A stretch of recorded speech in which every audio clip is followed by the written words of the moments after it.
नमस्कार, आप देख रहे हैं टाइम्स न्यूज नेटवर्क। मैं हूं पद्मजा जोशी। आज पूरे देश में समान नागरिक संहिता यानी कि यूनिफॉर्म सिविल कोड की चर्चा है, क्योंकि अब चुनाव सिर्फ कुछ ही महीने दूर है। यह कहा जा रहा है कि यह भी एक नया चुनावी शिगुफा है। ऐसा इल्जाम लगाने वालों में से एक नेता है एआईएमआईएम के चीफ और सांसद असदुद्दीन ओवैसी साहब, जो कि इस वक्त हमारे साथ जुड़ गए हैं। ओवैसी साहब, सबसे पहले आपसे ये पूछना चाहती हूं कि जो एक ह्यूमन राइट्स का मुद्दा है, महिलाओं के हक का मुद्दा है, उसे धार्मिक रंग क्यों दिया जा रहा है?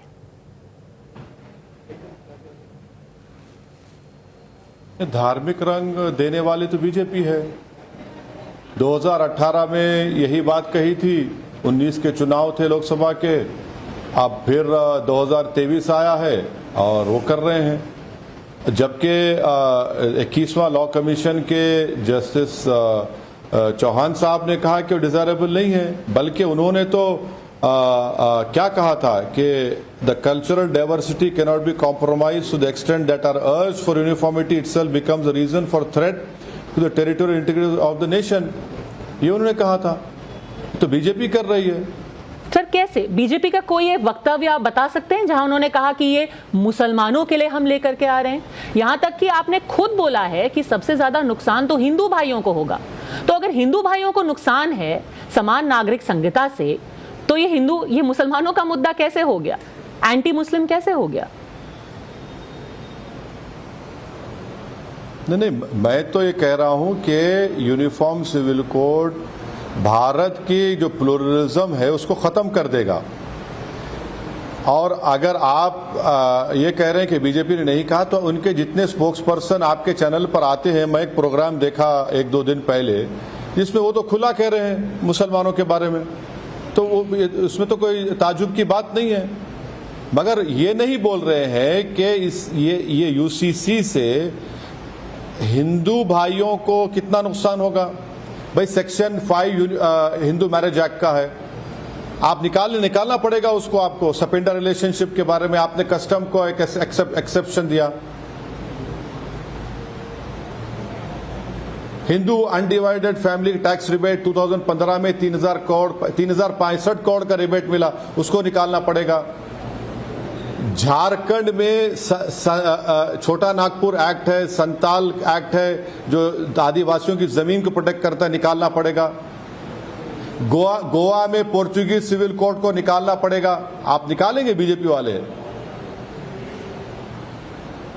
आपको कैसे पता नहीं निकालेंगे? पड़ेगा ना, बीजेपी तो टीवी चैनल पर जाकर तो सिर्फ मुसलमान। सर, आप टीवी पर जो मुसलमानों की बातें हो रही हैं, तो ऐसे तो all India Muslim personal law board ने पहले इसे धार्मिक रंग दिया। उन्होंने पहले अपने वक्तव्य में बोला कि ये सिर्फ मुसलमानों के जो कस्टम्स हैं उसके खिलाफ यूनिफॉर्म सिविल कोड लाया जा रहा है। जहां तक की बात है गोवा के लॉ की, वहां हिंदुओं को फर्क पड़ेगा। हाँ, 30 साल की उम्र के बाद एक हक दिया गया है वहां पर कि आपका बेटा नहीं होता है तो आप दूसरी शादी कर सकते हैं। हिंदू अनडिवाइडेड फैमिली की आपने बात की, उसका असर भी हिंदुओं पर पड़ेगा, सिख भाइयों पर भी पड़ेगा, क्रिश्चियंस पर भी पड़ेगा। तो अगर सब पर असर पड़ रहा है तो ये मुद्दा मुसलमानों पे ला करके क्यों अटका दिया all India Muslim personal law board और जमीयत उलेमाए हिंद ने? नहीं, आपकी गलतफहमी है। अजल से, शुरू से, डे 1 से मुस्लिम पर्सनल लॉ बोर्ड, जितने मुस्लिम ऑर्गेनाइजेशंस है वो यूनिफॉर्म सिविल कोड की मुखालिफत कर रहे हैं। और आपने जमीयत उलमा का नाम लिया, एक हिस्टोरिकल ऑर्गेनाइजेशन है। मैं आपको याद दिलाना चाह रहा हूं कि अक्टूबर 28, 1931 को महात्मा गांधी ने मुसलमानों से क्या कहा था? कांग्रेस ने अक्टूबर 1937 को मुसलमानों को क्या यकीन दिलाया था? अप्रैल 6, 1937 को नेहरू ने क्या कहा था? अच्छा, फिर जब संविधान बन गया, उन्होंने ये कहा था कि हमारे देश में आपको अपना मजहब प्रैक्टिस करने की खुली छूट दी जाएगी, आपको पूरी छूट होगी। There will be the freedom of practicing religion. नहीं, ये कहा गया था आजादी के वक्त पे। नहीं, बिल्कुल नहीं, आप गलत कह रहे हैं। आप पढ़े नहीं, गलत कह रहे हैं आप। मैं आपको बात कर रहा हूं 31 की, 37 की, अक्टूबर की, अप्रैल 37 की। लफ्ज पर्सनल लॉ, रिलीजियस लॉज की बात की गई थी। और जब संविधान बन गया या बन रहा था उस वक्त तो 37 एक्ट और 49 एक्ट को निकालने की बात ना बाबा साहब अम्बेडकर ने की, बल्कि बाबा साहब अम्बेडकर ने तो ऑप्शनल यूसीसी की बात की। बाबा साहब अम्बेडकर ने कहा कि वो सरकार पागल होगी जो मुसलमानों को रेबेलियन पर लेकर आएगी। वो उस वक्त की बात थी सर। और अगर हम इतिहास में जाना चाहते हैं तो ये भी बात सच है कि जब कॉमन लॉज बनाई जा रही थी, कॉमन सिविल लॉज बनाई जा रही थी, तो बाबा साहेब अंबेडकर से लेकर के राजेंद्र बाबू से लेकर के सबने कहा कि कॉमन सिविल लॉज होनी चाहिए। नेहरू जी ने बोला कि कुछ वक्त के लिए जस्ट टू इंस्टिल कॉन्फिडेंस मुसलमानों को पर्सनल लॉ प्रैक्टिस करने की आजादी दी जानी चाहिए। अब 70 साल से ज्यादा बीत गए हैं सर।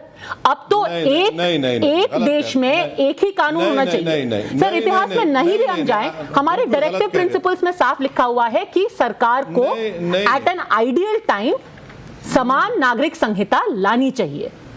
आज के दिन एक देश में एक मॉडर्न प्रोग्रेसिव नेता के तौर पर आपसे सिर्फ इतना पूछ रही हूं, एक देश में क्या 2 अलग अलग सिविल लॉज होनी चाहिए? किसी और देश में नहीं हो रहा है, हमारे देश में ऐसा क्यों होना चाहिए? है ना देश में सिर्फ एक मॉडर्न पॉलिटिशियन के तौर पे आप ये बताइए। मैडम मेरी आपसे, अगर आप बोलते रहेंगे तो मैं सुनता रहूंगा। आपको मुझे बोलने की इजाजत देनी चाहिए, वरना प्रोग्राम खत्म कर दीजिए। आप अपनी बात से आप बोलते रहिए, चला लीजिए। जी बोलिए सर। एक देश में 2 कानून होने चाहिए क्या, सिविल लॉज? सुनिए, नहीं है देश में सिविल लॉज, 2 कानून नहीं है। आपकी जानकारी के लिए कह रहा हूं, अब आपको पढ़कर बता रहा हूं। हिंदू मैरिज एक्ट में आपने एक्सेप्शन कार्व आउट क्यों किया? कस्टम के ऊपर 2 कानून नहीं हुए। हमने संविधान में ट्राइबल्स को 2 प्रोटेक्शन दिया, क्यों दिया? 2 कानून नहीं हो गए। हाँ, सेक्शन 7 हिंदू मैरिज एक्ट आपने 2 कानून बनाए, नहीं दिया आपने। सेक्शन 29 सेविंग्स क्लॉज 2 कानून आपने नहीं दिया। सेक्शन 2 सबसेक्शन 2 में आपने 2 कानून बनाए, नहीं दिया आपने। हिंदू मैरिज, और सुनिए, Hindu marriage act Tamil Nadu amendment 1967 जो सिर्फ तमिलनाडु में आपने एक्सेप्शन दिया, नहीं दिया आपने। हिंदू सक्सेशन एक्ट सेक्शन 5 में आपने दिया, 2 कानून बना दिया आपने। डेवोल्यूशन सेक्शन 6 में को पार्सरी प्रॉपर्टी आपने एक्सेप्शन दिया, 2 कानून बना दिए। कितने एग्जाम्पल दूं मैं आपको? अच्छा, आपने सिखों को आनंद कटराज एक्ट दिया, आपने नहीं दिया। हिंदू एडॉप्शन में आपने एक्सेप्शन दिया, 2 कानून बना दिया आपने। और आप बताइए जाएंगे सर, हिंदू अनडिवाइडेड फैमिली में टैक्स रिबेट सिर्फ हिंदूज को मिलता है, सब खत्म हो जाएंगे। अच्छा, आपको मोदी जी ने कहा है क्या फोन करके? सर आपको भी तो नहीं कहा है कि सिर्फ मुसलमानों के ही हक छीने जाएंगे। तो अभी तो सिर्फ एक सैद्धांतिक तौर पर हम बात कर रहे हैं। देखिए मैडम, सुनिए मैडम, आप 2 कानून की बात कर रहे थे, मैंने आपको 10 एग्जाम्पल दे दिए। मैं आपको कह रहा हूं कि provision of panchayat extension schedule areas 1996 act भी है, 2 कानून है। आपको लगता है ये 2 कानून की बात होने चाहिए सिविल लॉज में? छोटा भारत के प्लूरलिज्म को स्ट्रेंथन करने के लिए अगर 2 कानून क्या 3 कानून भी अगर रहे तो बहुत अच्छा है। भारत एक कानून एक के पर नहीं चल सकता। इस देश की खूबसूरती उसका प्लूरलिज्म है, जो बीजेपी को नफरत है।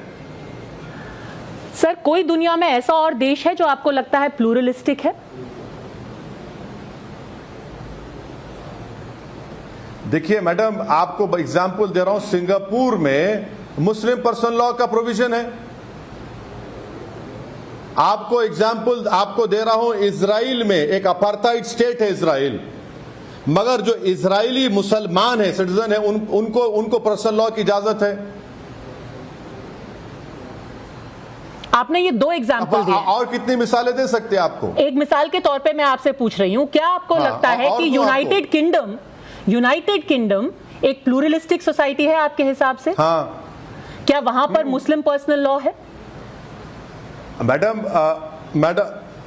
मैडम अनफॉर्चुनेटली बदबख्ती से मैं वहां पढ़ा हूं, तो मेरे को इतना मालूम, मैं लॉ का स्टूडेंट रहा हूं, वहां पर स्कॉटलैंड में क्रिमिनल लॉ है और इंग्लैंड में क्रिमिनल लॉ है और इंग्लैंड में इस्लामिक बैंकिंग लीगल है। सर वहां पे क्या मुस्लिम पर्सनल लॉ है? इस्लामिक बैंकिंग लीगल है अभी, क्योंकि हम पर्सनल लॉ की बात कर रहे हैं और आपने कहा कि एक प्लूरलिस्टिक सोसाइटी के लिए, यानी कि एक विविध सोसाइटी के लिए जरूरी है। सुनिए, आप प्लूरलिस्टिक सोसाइटी की जब बात कर रहे हैं तो भारत में हिंदू सक्सेशन एक्ट है, इंग्लैंड में है क्या? हिंदू मैरिज एक्ट है, इंग्लैंड में है क्या? इंग्लैंड में ट्राइबल्स है क्या? है? ये भी तो है ना मैडम। सर आपने बात की शुरुआत की पर्सनल लॉ से, मुस्लिम पर्सनल लॉ से, अब आप इस्लामिक बैंकिंग पे आ गए। चलिए, क्योंकि अभी हम सिर्फ ड्राफ्ट कैसा बनेगा उसकी बात करें। आपने इंग्लैंड, नहीं, गलत बात है। आपने इंग्लैंड की बात की तो मैंने आपको बताया हूं इंग्लैंड में 2 क्रिमिनल लॉ सिस्टम चलते हैं, एक स्कॉटलैंड में, एक इंग्लैंड में। पर फिर भी मुस्लिम पर्सनल लॉ नहीं है सर वहां पे। इंग्लैंड में इस्लामिक बैंकिंग अलाउड है, मुस्लिम पर्सनल लॉ नहीं है वहां पर। हाँ, और वो प्लूरलिस्टिक सोसाइटी है। मुस्लिम पर्सनल लॉ इज प्लूरिस्टिक नहीं बोल सकते उसको। ये तो हमारी आबादी भारत के लोगों की, साउथ एशियंस की इतनी बढ़ चुकी है कि वो मजबूर हो गए प्लूरिज्म को एक्सेप्ट करने के लिए। तो क्या आपको लगता है कि यूके में इस्लाम खतरे में है, मुसलमान खतरे में है क्योंकि वहां पर पर्सनल लॉ अलाउ नहीं की जा रही है, या फिर अमेरिका में, या फ्रांस में, या बेल्जियम में? तो मेरी सुनिए, एक बात सुनिए मैडम, आपको मैं बताना चाह रहा हूं, भारत का जो सेकुलरिज्म है ना, जो कॉन्स्टिट्यूशनल सेकुलरिज्म है, वो इंग्लैंड के सेकुलरिज्म से अलग है, फ्रांस के सेकुलरिज्म से अलग है, अमेरिका के सेकुलरिज्म से अलग है। इस बात को आपको समझने की जरूरत है। ये भारत के सेकुलर, जो कॉन्स्टिट्यूशनल सेकुलरिज्म है, ये बिल्कुल अलग है। अब अमेरिका में स्टेट्स के पास उनका कानून है, अमेरिका के टूट गया, पर सर पर्सनल लॉ वहां पे भी नहीं है। वो तो अलग उनका सिस्टम है। पर्सनल लॉ वहां पे भी नहीं है सर, और धर्म के आधार पर कानून वहां पर कल इसीलिए नहीं है कि वहां पर ट्राइबल्स नहीं है, इसीलिए नहीं है कि वहां पर डाइवर्सिटी नहीं है, इसीलिए नहीं है कि वहां पर 2000 जबानें नहीं बोली जाती, इसीलिए नहीं है कि वहां पर इतने रिलीजन्स हैं, इतनी खूबसूरती है। अगर आप इंडिया को अमेरिका की तरह करना चाह रहे मैडम, ये इंडिया के लिए ठीक नहीं होगा। अगर आप इंडिया को फ्रांस की तरह करना चाह रहे तो मैं आपको अपोज करूंगा। मैं ये कह रहा हूं कि जो इंडिया की खूबसूरती है उसका प्लूरलिज्म है, एक मोजाइक है। इंडिया एक मोजाइक है, जिसको एजी नूरानी ने कहा था, उस मोजाइक को रहने दीजिए ना। सर, जिसको आप प्लूरलिज्म बोल रहे हैं, प्रधानमंत्री कहते हैं कि ये तुष्टीकरण है।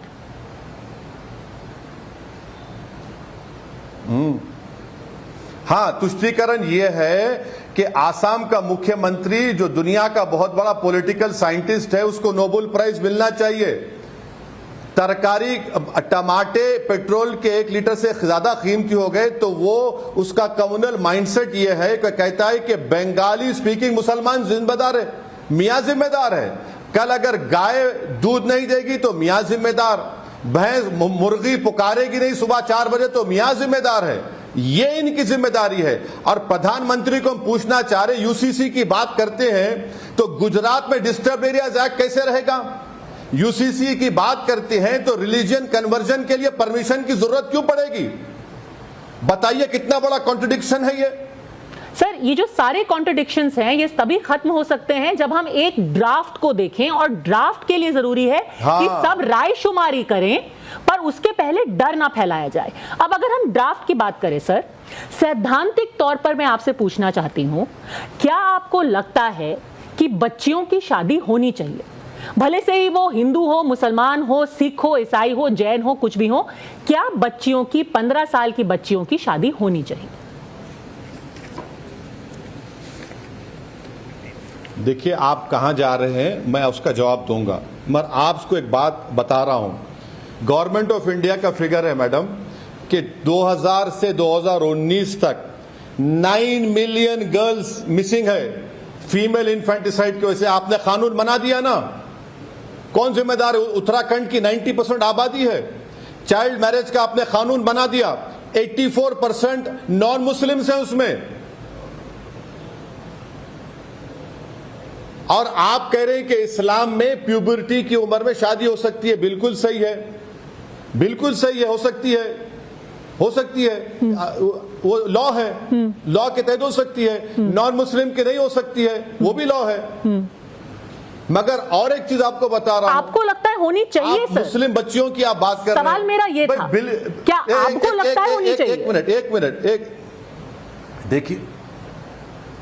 देखिए इस्लाम में जब बच्ची प्यूबर्टी की एज को पा जाती है तो आज के लॉ के लिहाज से शादी होती है, और आज के कानून के लिहाज से हमारे हिंदू भाई 84% चाइल्ड मैरिज किए हैं, और वो जेल जाते हैं। बावजूद इसके के कानून है चाइल्ड मैरिज का, क्योंकि कानून है वो जेल जाते हैं। मगर शादी नहीं खत्म होती।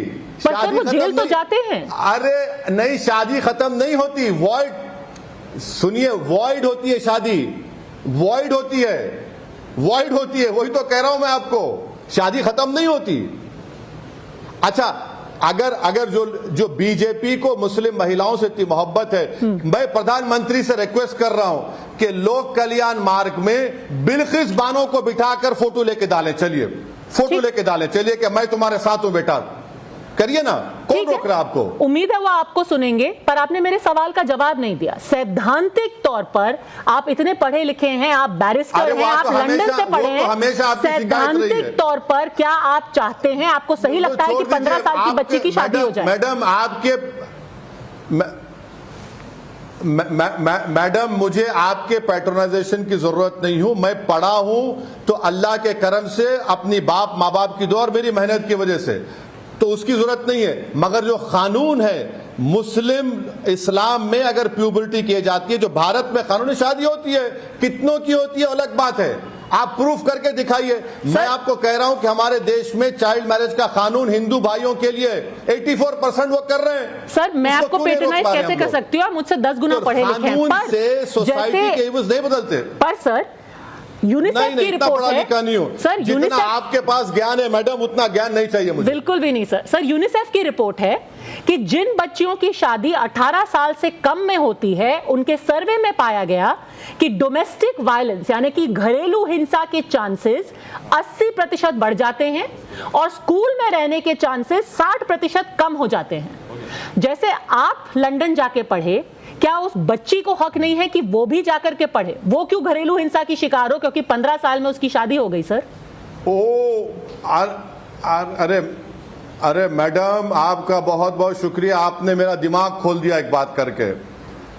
अब आपको मैं डेटा दे रहा हूं कि नरेंद्र मोदी की सरकार की गलत पॉलिसियों की वजह से 1,70,000 मुसलमान हायर एजुकेशन से मिसिंग है। उसमें से 50% मुस्लिम महिला है। क्यों मिसिंग है? क्योंकि नरेंद्र मोदी ने खौफ का माहौल पैदा किया। नरेंद्र मोदी ने मौलाना आजाद फाउंडेशन को स्कॉलरशिप को बंद कर दिया। 1,79,000 मिनिस्ट्री ऑफ हायर एजुकेशन का डेटा है। सर उन्होंने बंद नहीं किया, उन्होंने प्री मैट्रिक से पोस्ट मैट्रिक में उस फंड को डाला है।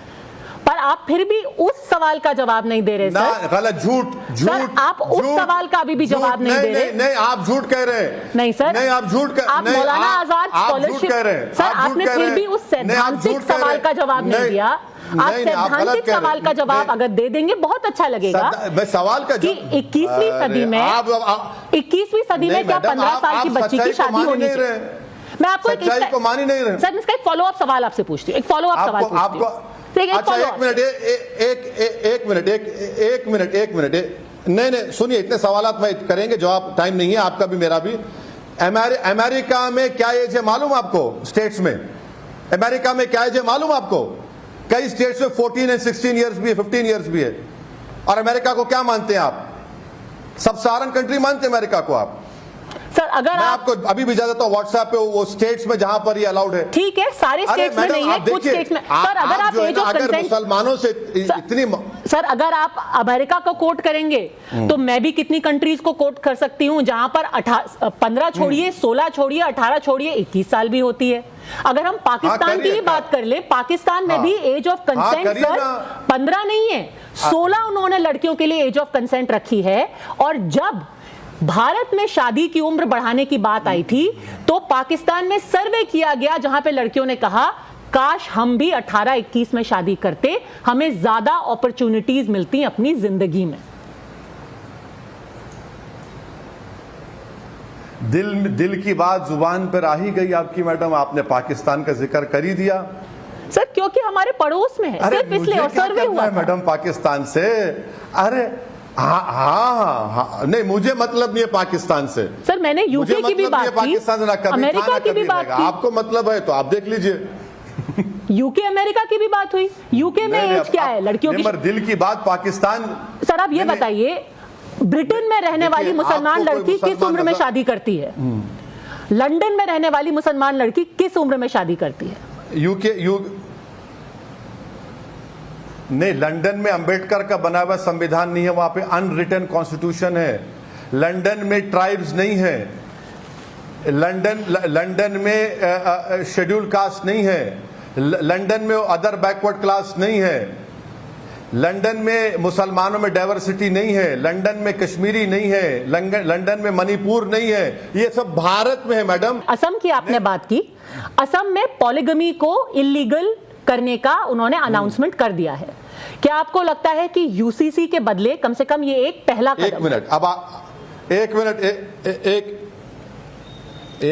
मिनट, अब आपको मैं बता रहा हूं कि आसाम के मुख्यमंत्री को आप पूछ लीजिए बुलाकर कि क्या वहां पर पॉलीएंड्री चलती है, उसको बंद करेंगे? वहां पर ट्राइब्स में पॉलीगमी है, बंद करेंगे या खाली मियाँ जी की बात करते रहेंगे? और आपके इत्तला के लिए जस्टिस चौहान साहब की जो कमीशन की रिपोर्ट है, आप पैराग्राफ नंबर 2.92 पढ़ लीजिए। और आपकी इत्तला के लिए नेशनल फैमिली हेल्थ सर्वे 5/2019-20 पढ़ लीजिए। कितनों में पॉलीगमी है, क्रिश्चियंस में, मुस्लिम्स में, हिंदूज में। और आपको बता रहा हूं, इस्लाम में, कुरान में अल्लाह ने फरमा दिया कि जस्टिस करो, मगर अगर कोई मुसलमान दूसरी शादी करता है तो उसकी वाइफ होती है, मिस्ट्रेस नहीं होती है। तो इसमें फिर डिबेट करेंगे, बुलाइए मैडम आप। पर आपको सही लगता है सैद्धांतिक तौर पे या नहीं? मैडम इस्लाम में शादी एक जिंदगी के लिए होती है, हिंदुइज्म में 7 जन्म का साथ होता है, क्रिश्चियंस में टिल डेथ डिवाइडर्स का मामला है। हमारे लिए एक जिंदगी काफी है, 7 जन्म नहीं चाहिए मुझे। Thank you madam. Asaduddin Owaisi साहब, आपने बिल्कुल एक बैरिस्टर की तरह जवाब दिया है। हमसे बात करने के लिए आपका बहुत बहुत धन्यवाद।